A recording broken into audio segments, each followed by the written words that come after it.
네, 안녕하세요.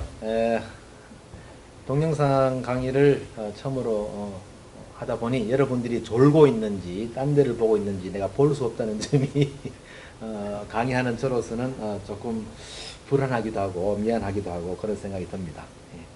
이번 시간까지는 계속해서 인공지능의 개요이기 때문에 아마 동영상으로 충분히 그 뜻을 전달할 수 있으리라 생각하고 이 강의가 끝난 요 다음에 인공지능을 산업공학에 응용했던 예제를 중심으로 해서 주요 알고리즘, 이미지라든가 사운드 기반의 알고리즘들을 조금 다뤄보도록 하겠습니다. 자, 오른쪽에 보면 여러 가지 그 인공지능의 알고리즘들이 분류되어서 표시되어 있습니다. 예를 들면 머신러닝이라는 이름으로 말할 때는 이제 기계가 학습을 하는 거죠. 주로 알고리즘을 말하는데 딥러닝이라든지 또 전통적인 신경망에서 말할 때 슈퍼바이즈드 러닝, 언슈퍼바이즈드 러닝 이런 것들을 머신러닝의 영역에서 많이 다뤄왔고, 다음 이제 랭귀지 프로세싱에서도 컨텍스트를 한다든가 말을 분류한다든가 이런 번역을 한다든가 대답을 한다든가 이런 것들이 있었고, 전통적으로 해오던 엑스퍼트 시스템은 좀 외롭게 혼자 이렇게 돼 있는데 한때는 엑스퍼트 시스템이 룰을 측정하고 룰 중에서도 그냥 디스크리트 룰과 퍼지 룰을 축적을 해서 인간의 여러 가지 시스템, 예를 들면 의료라든가 심지어는 법률, 자문 이런 까지도 만들어 보겠다고 했는데 일부분 성공을 했습니다만 지금은 아주 많이 쓰이고 있지 않습니다. 그 룰을 축적하는 것이 어려웠던 거죠. 그 룰을 사람으로부터 직접 축적하기도 하고 그 룰 자체를 데이터로부터 축적하려고도 했는데 데이터로부터 룰을 축적하는 그것이 딥러닝보다 효율이 훨씬 떨어지기 때문에 다소 조금 지금은 좀 약해지지 않았나. 비전에 대한 연구. 사실 딥러닝이 가장 성공적으로 적용되는 분야가 현재로선 비전입니다. 그래서 예를 들면 아까 말한 왓슨 컴퓨터 같은 경우에 암을 진단하는 데 있어서 종양을 파악하는 능력이 상당히 사람보다 오히려 나아지지 않았나 라고 지금 말하고 있는데, 그 이미지 레코그니션과 부분 디텍션 부분 쪽이 많이 발달해 있고, 스피치는 말을 텍스트로 바꾸고 텍스트를 말로 바꾸고 하는 것들인데 상당히 재밌는 이야기이긴 하죠. 말을 텍스트로 바꾸는 거는 지금 많이 발전했습니다. 여러분들이 카카오톡이라든가 혹은 갖고 있는 파파고 같은 것들을 말씀해 보면 내 말이 상당히 높은 성공률로 바뀌는 걸 알 수 있습니다. 근데 텍스트 투 스피치는 상당히 어려운 분야입니다. 텍스트를 썼더니 말을 사람처럼 해주는 건데 사실 많은 텍스트 투 스피치 소프트웨어들은 데이터베이스 기반으로 성우가 말을 했던 것을 그대로 보여주는 것이죠. 한때 과거에는 기계적으로 소리를 만들어내는 연구를 했는데 별로 성공하지 못했습니다. 그래서 앞으로 텍스트 투 스피치나 좀 더 연구를 많이 해야 되고 여러 보이스들을 모아가지고 그 중에서 이 텍스트에 가장 맞는 스피치를 찾는 연구들이 아마 이루어지지 않을까. 그 외에도 산업공학의 영역이라고 또 보여지는 플래닝이라든가 로보틱스 분야가 좀 별도로 떼서 보여주고 있습니다. 특히 플래닝 쪽은 수리적인 알고리즘이 좀 포함된 어떤 최적화 부분이기도 해서 다른 쪽에 비전이라든가 사운드 같은 실데이터와는 좀 다른 부분의 인공지능이라고 할 수 있고, 로보틱스는 어떤 종합적인 하나의 유닛을 만드는 거기 때문에 하드웨어적인 부분이 상당히 강조되는 부분이라고 할 수 있겠습니다. 여기 뭐 왼쪽에다 표로 준비되어 있습니다만 학습 및추론, 상황 이해, 언어 이해, 비주얼 언더스탠딩, 인식 및 인지 이렇게 분류가 되어 있는데 내용이 많기 때문에 각자 읽어보시기 바랍니다. 튜링에 대해서도 간단하게만 설명하겠는데 처음에 1950년에 알란 튜링이라는 사람이 훌륭한 사람이죠. 영국에서 이분이 이제 기계의 어떤 그 능력이 인공지능이 되려면 이런 테스트를 통과해야 된다. 즉 사람과 어떤 기계가 대화를 하는 것이 마치 이쪽 사람이 저 상대방이 사람인지 기계인지 모를 수준만큼의 대화가 이루어져야 인공지능이다, 이렇게 추상적으로 말한 적이 있고, 최근에는 나름 튜링 테스트라는 것을 만들어서 점수로 만들기도 합니다. 그래서 이 인공지능이 얼마나 인간에 가까우냐, 상당히 재미있는 부분이긴 한데, 오른쪽 예를 보면 그렇게 어떤 테스트를 해보는 예제가 나와 있는데, 대화를 보면 사람이 한 말에 대해서 로봇가 대응하는 것이 상당히 좀 딱딱하고 좀 넌센스가 이루어지는 게 많이 있는 것을 알 수 있겠습니다. I'm worried about the weather. 날씨가 걱정된다 그랬더니 너는 날씨에 대해서 얼마나 오랫동안 걱정해 왔니? 뭐 이렇게 나고 나는 우리 엄마가 말한 이후부터다 그랬더니 이 가족에 대해서 말해다오. 뭐 이상한 소리를 하면서 이렇게 진행되는 예가 나왔습니다. 그만큼 아직 컨텍스트 기반의 대화는 사실 어려운 분야입니다. 앞에서 말했던 그 인공지능의 역사가 한 번 더 잠깐 나와 있는데, 인공지능이 여러 번 우헌과 침체기를 반복해 왔습니다. 1950년대 인공지능이 굉장히 이제 부음을 일으켰습니다. 그때 나온 TV에 보면 로봇가 사람처럼 행동을 하죠. 근데 재밌는 것은 로봇가 겨우 16비트짜리 컴퓨터였다는 거죠. 말도 안 되는. 램프가 한 16개 켜지고 깜빡깜빡 하면서 바람을 따라합니다. 말도 안 되는. 그러다가 침체되었다고 했다가 알고리즘이 부족했구나. 2차적으로 다시 인공지능 알고리즘이 나왔지만 다시 그 알고리즘만으로는 도저히 접근할 수 없다. 다시 또 침체기. 최근에 와서 이제 많이 딥러닝을 기반으로 해서 올라갔는데, 그러나 제가 볼 때는 한 번 더 내려오지 않을까 생각합니다. 그러나 지금 솟아오른 이 혁신적인 브레이크스루만으로도 산업계, 특히 우리 산업공학과에서 고려해야 될 부분은 대단히 많다. 이렇게 생각할 수 있겠습니다. 자, 그래서 인공지능의 기술적인 영역에서 처음 다시 한번 보면, 첫 AI는 룰-베이스드 AI. 모든 지식은 사람 머리에 규칙으로 했을 것이다. 예를 들면 날씨를 예측한다. 그러면 오늘 기온이 갑자기 떨어지고 구름의 양이 많아지면 내일 비가 오다. 뭐 이런 식의 규칙을 많이 쌓아둔 것이죠. 그러나 이런 것들의 규칙이 얼마나 많아야 되느냐. 너무나 많아야 되고, 또 규칙이 누가 적용할 것인가, 규칙을. 그것 어려운 문제 때문에 사실 많은 어려움에 봉착했고, 규칙을 넣느니 그냥 데이터 그 자체로부터 그냥 쓰자. 뭐 이런 반론이 있었죠. 그 다음에 커넥셔니즘이라고 하는 게 뉴럴 네트워크입니다. 신경망. 신경망의 커넥셔니즘, 연결주의라는 표현인데, Artificial Neural Network Based AI. 여기서는 사람의 뇌를 그 당시 조사를 해보니까 사람에게는 약 1000억 개의 뇌가 있고, 각 뇌세포는, 1000억 개 뇌세포는 각각의 세포가 이웃하고 있는 다른 7000개 이상의 세포가 연결이 되어 있더라. 그 많은 연결, 즉 커넥셔니즘이 어떤 인간과 같은 지능을 만든다. 그 사람의 뇌를 본딴 모델을 만들자 하는 것이 이제 신경망이었습니다. 그래서 신경망이 나와가지고 이 룰 베이스드 방식을 많이 비판하고 신경망에 대한 방법이 희망적이다라고 말이고, 특히 이 신경망은 디지털 컴퓨팅이 아니라 아날로그 컴퓨팅의 방식으로 제한되었고 이것이 보다 인간적이다라고 했는데, 그러나 여기 모델은 사람의 뇌를 전자공학적으로 여러 레이어에 걸친 공학적으로 작동을 이해하긴 했으나 화학적인 작용에 대해서 완벽하게 이해를 못했고, 특히 그 레이어라는 것을 레이어가 몇 층이 많아진다가 어떤 의미를 갖는지를 이해하지 못했습니다.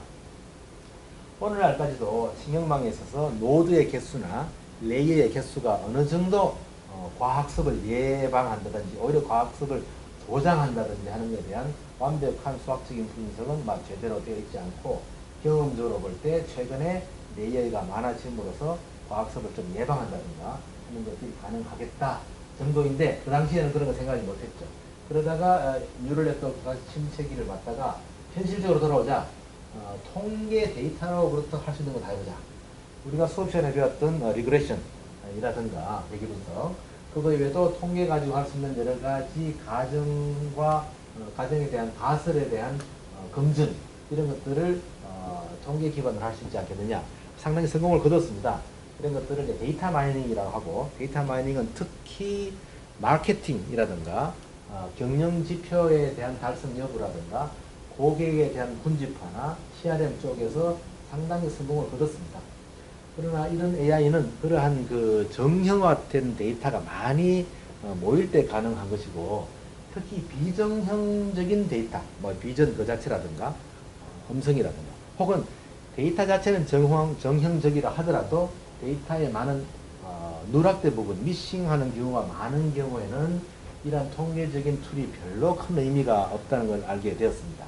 특히 데이터베이스라고 하니까 데이터가 많을 것이라고 생각하는데 우리가 많은 웹사이트에 들어가 보면 뭐 게시판 같은 거라든가 들어가 보면 많은 데이터가 있을 것 같지만 실제로는 그렇게 생각보다 유용한 데이터가 많지 않고 그 중에 데이터의 진위가 의심되는 데이터도 많고 또 성의 없이 입력된 데이터가 많아서 가치 있는 데이터가 생각보다 많지 않다는 거죠. 그래서 많은 데이터 마이닝 기법들이 적용되는 게 그렇게 많지 않았다는 거죠. 그러나 어쨌든 통계 기반의 AI는 지금도 아주 중요하고 앞으로도 큰 역할을 할 거로 생각이 됩니다. 여러분들이 인터넷을 통해서 어떤 많은 생활을 하죠. 구매를 한다든가 또 인터넷에다가 자기 기록을 올린다든가 그런 행동이 많아지면 많아질수록 또 이런 통계 기반의 AI도 계속 발전하리라 생각이 됩니다. 그러나 그러한 여러 가지 데이터가 많아질수록 또한 비정형적인 데이터가 많아지죠. 그런 비정형적인 데이터를 다루는 툴로서 말하자면 딥러닝이라든가 이런 신경망 기반의 혁신적인 기법들이 크게 적용이 되게 되었습니다. 그래서 전문가 시스템으로부터 인공신경망이 한때 나타났다가 그 다음으로부터는 기계학습이나 데이터 마이닝, 최근에 딥러닝, 그러나 한 번 더 있다. 한 번 더 있다. 딥러닝은 바텀업 기반이라고 할 수 있겠습니다. 데이터로부터 지식을 이끌어내는 바텀업. 그러나 과거에 해왔던 탑다운식의 방법이 죽은 게 아니라는 거죠. 그래서 탑다운 방식과 제대로 결합되는 날이 올 것이다. 그래서 AI의 발전을 우리가 과거에 쓰던 위크, 약한 AI, 이거는 문제를 푸는 툴로서 인간보다 좀 더 잘 풀 수 있지 않을까 하는 제한된 영역에서 인간보다 낫더라 하는 그런 위크 AI의 개념에서 발전하여 강한 스트롱 AI, 뭐 스트롱 AI라고 하니까 좀 추상적인 표현인데 사람 같은, 그래서 하이레벨한 띵킹이나 리즈닝이 가능한 스트롱 AI로 발전해 가는 과정이 레벨 1부터 4까지로 볼 수 있다 하는 겁니다. 그래서 레벨 1에서는 디바이스를 인베딩 하거나 간단하게 컨트롤 하거나 주로 우리 컨트롤 제어 공항이라든가 시스템 공항에서 많이 다뤄왔죠. 그리고 자동화 쪽에 많이 응용이 되었습니다. 근데 레벨 2에서는 이제 뭐 퍼즐을 갖다 프로그램 한다든지 진단을 한다든지 그다음에 여러 가지 많은 케이스를 다룬다든지 조금 더 유연하게 커진 거죠. 그다음에 기존에 존재하는 난리지에 기반해가지고 추론을 한다든지 하는 거죠. 레벨 3으로 가서는 이제 디시전 메이킹을 갖다가 빅데이터 기반으로 하는 거죠. 그 다음에 난리지 기반으로부터 난리지 기반을 만들고 데이터로부터 얻는 것 이런 것들. 그 다음에 머신러닝이라든가 룰을 갖다가 학습한다든가. 비록 룰 자체는 과거의 엑스퍼트 시스템 이후에 좀 약해졌지만 아직도 룰을 학습하는 건 중요한 이슈가 됩니다. 왜 룰이 나름 중요하냐 하면은 많은 인공지능의 기법들이 맹점이 하나 있습니다. 바로 설명력이 떨어진다는 겁니다. 딥러닝도 마찬가지입니다. 어떤 주어진 데이터로부터 결론을 이끌어내는 걸 다 대단히 잘하는데 왜 그렇게 했느냐? 알파고 할 때 너 왜 거기 났냐? 그러니까 났으면 잘 되지 않았냐? 물론 잘 됐습니다. 그래서 퍼포먼스는 좋지만 왜 그렇게 됐느냐를 설명하기가 대단히 힘듭니다. 즉 지식이라는 것 자체가 설명을 위한 게 아니죠. 우리도 뭔가 잘 할 수는 있으나 설명을 못하는 경우가 많죠. 그런데 과거에 우리가 연구했던 것들 중에 룰, 규칙이라는 것은 그 자체가 설명이 잘 되게 되어 있는 구조입니다. 비록 응용성은 좀 떨어지지만. 그래서 앞으로도 어떤 룰을 설명을 하기 위한 도구로서 여전히 많이 쓰일 것으로 생각이 됩니다. 어쨌든 레벨 3에서는 패턴 레코니션 중심으로 한 여러 가지 연구가 기조를 이루고 있다고 하고, 레벨 4에서는 딥러닝을 왜 딥이냐 하는 건 다음에 또 설명드리겠습니다만은 인공신경망에서 레이어의 깊이를 여러 단계로 했지만 학습이 가능했다. 레이어 깊이를 여러 가지 층으로 만들므로써 사물을 보는 비전을, 시각을 다각화할 수 있다. 그 다각화를 통해서 과학습을 막고 어떤 그 밸리데이션 테스트에서 높은 스코어를 기록할 수 있는 그런 인공신경망을 만들 수 있었다 하는 것이죠. 그 다음에 이미지라든가 보이스에 대해서는 특히 사람의 눈, 코, 입, 입은 입까지는 어렵겠지, 미각까지는 어렵겠지만 눈, 위까지는 이제 성공을 잘할 것이다. 코도 뭐 좀 쉽진 않습니다. 그러나 눈, 위, 그 다음에는 촉각 정도로 갈 텐데 이미지와 보이스까지는 앞으로 많이 활용이 될 것이고 다음에 그런 것들이 학습을 통해서 스스로 진화해가는 과정이 될 것이다. 뭐 그렇게 되면 이제 스트롱 AI가 되어가는 과정이 되겠죠. 네. AI에 있어서 몇 가지 이제 부정적인 이슈가 있습니다. 스트롱 AI가 되면 인류의 근본적인 리스크를 갖다 주는 것이 아닐까. 자동적으로 걔가 의사결정을 다 하게 되면 인류를 위험에 빠뜨리는 것이 아닐까. 인간이 내려야 될 의사결정에 인간이 할 일은 별로 없어지지 않을까. 즉 우리의 미래를 로봇한테 맡기다니. 뿐만 아니라 잡 마켓에 있어서 직장의 수가 줄지 않을까. 이런 근본적인 이야기를 하고 있습니다. 그러나 모라백이라는 사람이 한 역설에 보면은 지금 현재까지는 리저닝을 잘한다는 그런 알파고 같은 것은 컴퓨테이션을 별로 컴퓨테이션보다는 어떤 데이터에 의존하고 있다. 이나르머스한 리소스에 의존하고 있지 컴퓨테이션 능력이라든가 좀 다르게 말하면 리저닝 능력은 떨어진다.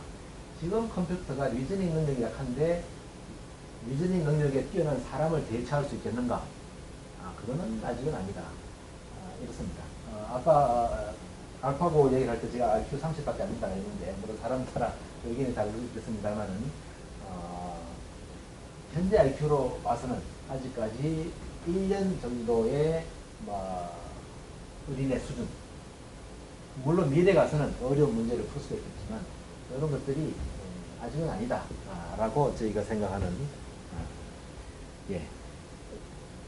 그런 수준이다 라고 생각이 들어서 앞으로 이런 우리가 걱정하는 이런 것들이 별로 그렇게 위험을 주려면 한 번 더 큰 기술의 혁신이 일어나야 되지 않을까 라고 생각했습니다. 지금까지 그 데이터 기반의 어떤 인공지능은 체스라든가 알파고라든가 게임이라든가 게임의 룰이 정확하고 데이터가 많은 경우에만 힘을 쓸 것이다 이렇게 보는 거죠.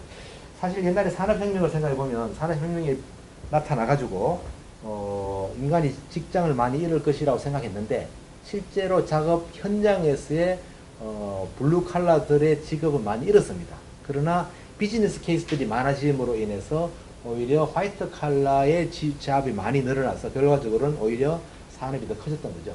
제가 볼 때 현재 인공지능은 제 의견이긴 합니다만은 오히려 인공지능 때문에 직업을 잃는 것보다는 그 인공지능이 만들어내는 다양한 비즈니스 케이스들 때문에 데이터 분석가라든지 이런 인공지능 개발자라든지 이런 부분의 취업 자리가 늘지 않을까 저는 그렇게 생각하고 향후에 모르겠습니다. 완전한 스트롱 AI가 나오면 그때 가서 걱정해야 되지 않을까 생각하고 있습니다.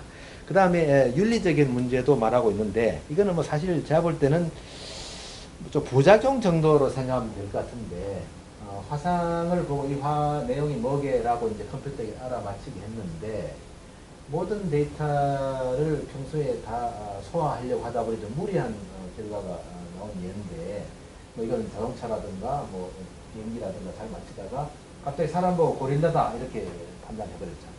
고릴라라고 하는 게 의도적인 건 아닌데 인종차별이 아니냐 이런 이슈로 번지기도 했죠. 이런 문제는 조금 장치가 필요하겠죠.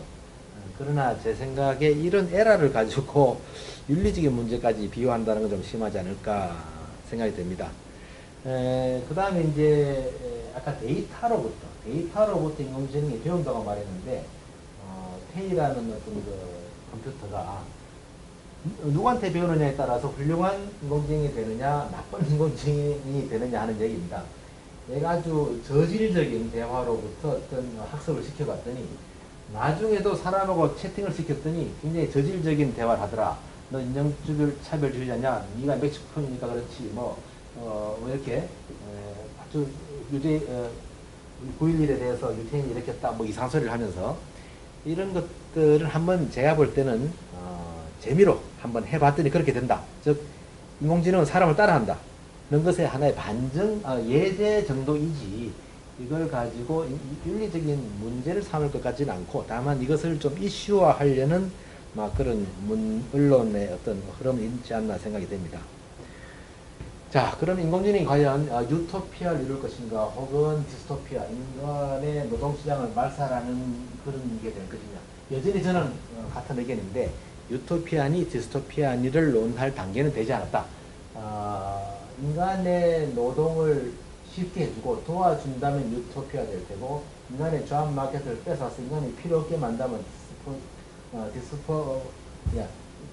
디스토피아 말이 있거든요. 디스토피아가 되겠지만 지금까지는 이런 정도의 일은 이루지 않았다고 생각합니다. 얼마 전에 TV를 봤더니 앞으로 휴먼 레이버를 로봇가 대신하게 됨으로써 근로자의 숫자가 늘고 근로자 숫자가 늘면 근로세가 줄 것이므로 로봇에게 세금을 매겨야 된다. 뭐 이런 이야기를 들었는데 그렇죠. 뭐 말이 되는 것 같긴 또 하고 아닌 것 같기도 한데 너무 좀 성급한 걱정이 아닌가 저는 그렇게 생각하고 있습니다. 또 다른 윤리적인 내용을 한번 보면 최근에 자율운행차가 많이 만들어졌는데 좀 문제가 발생했습니다. 예를 들어서 자율운행차가 다니다가 길을 가야 되는데 오른쪽으로 갈까 왼쪽으로 갈까. 근데 이게 묘한 그냥 좀 악의적인 테스트를 한 거죠. 오른쪽으로 가면 사람을 한 명 치어야 되고 왼쪽으로 하면 사람을 5명을 치게 되어 있습니다. 어느 쪽으로 가야 할까요? 서야죠. 가긴 어디 갑니까? 서야죠. 근데 만약에 두 개를 로봇가 어느 쪽으로든지 가야 한다면 벌 죽이는 쪽으로 가야 되겠다. 이런 선택을 할 수도 있겠죠. 만약에 그렇게 한다면 사실 로봇은 최선을 다한 거지만 이 죽은 한 명에 대한 인권은 어떻게 되는 거죠?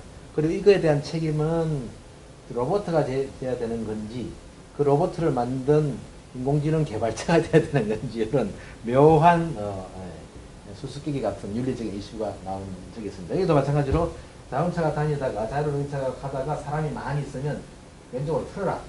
틀었는데 마침 우리 사람이 있으면 어떡하냐. 수많은 사람을 살리기 위해서 한 명을 치는 게 어떠냐. 이렇게 말하면 참 곤란해지죠.